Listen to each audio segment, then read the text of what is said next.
nung nag-viral ngayon nagselos, nag-video-video kasi yung asawa niya kahit saan-saan niya sinisend.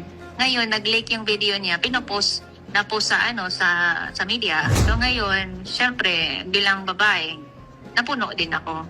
Oo. Sabi ko, tinulungan na nga kita kasi galing talaga yan sila sa bundok.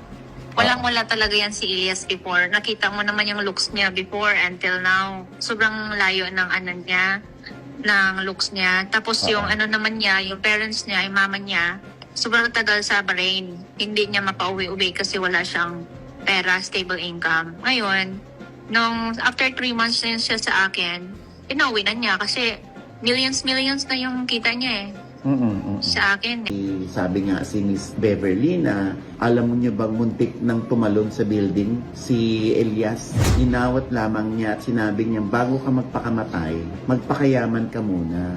Dapat marami kang iiwan sa pamilya mo. Dapat sobra ka ng milyonaryo. Kung gusto mo talaga magpakamatay, pero hindi, huwag mong gagawin yan para yan sa pamilya mo. Lahat ng ginagawa mo ito para sa pamilya mo. At bumibilib din naman si Miss Beverly kasi ganun kamahal ni Elias yung kanyang mag-ina. Gago ka! Yung adlaw na po diyan mga igala, no?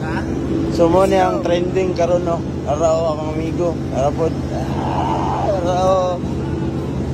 Elias is Facebook is not Facebook anymore, it's Elias. Dalawa. Uy, gago ka. Uy, gago ka.